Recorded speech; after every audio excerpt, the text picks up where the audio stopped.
fermeture de cette école et au transfert des 150 élèves dans la municipalité voisine de Métabetchouan. Le reportage de Paul-Émile Thériault. Le conseil municipal appuie clairement le maintien de l'école.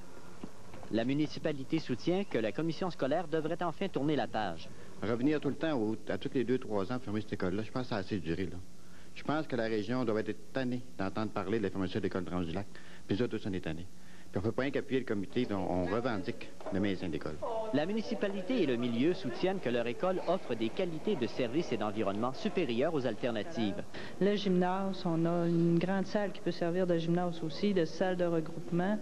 On a un auditorium, on a des laboratoires, on a un environnement extérieur qui est magnifique où nos enfants ont accès à n'importe quel temps.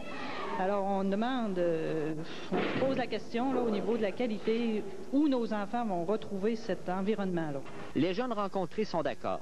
Oui, bien ici on est proche de la nature, tandis que là on est en plein milieu de la ville. Les élèves, je pense qu'ils sont bien contents d'avoir une école ici, parce qu'elle est super grande, puis je pense qu'il faut être ouverte, c'est tout. On fait le lien avec les énoncés de politique de la commission scolaire axés sur la priorité à l'élève. L'approche de l'étudiant, son milieu qui est important. Puis chez nous, on a déjà tout ça.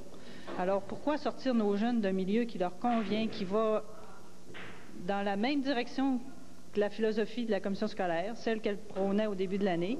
Pourquoi changer nos enfants d'école alors que... Le coût de location de l'école, à 126 000 $ par an, est secondaire, soutient-on, d'autant plus que le milieu a déjà contribué de ses deniers. Le président de la commission scolaire explique que le scénario du maintien de l'école est encore dans l'air. Pour le moment, on en est à la consultation. Ce que je sais, c'est que du côté de Métabetchouan, la consultation est terminée. Du côté de Notre-Dame-du-Lac, elle se fait actuellement. Là, ils ont une semaine pour répondre à un questionnaire. Et on devrait avoir les résultats au milieu de semaine. À Desbiens, l'école Notre-Dame-du-Lac est un véritable symbole. Il reste à savoir ce qu'il en adviendra. Un reportage de Paul-Émile Thériault à Desbiens.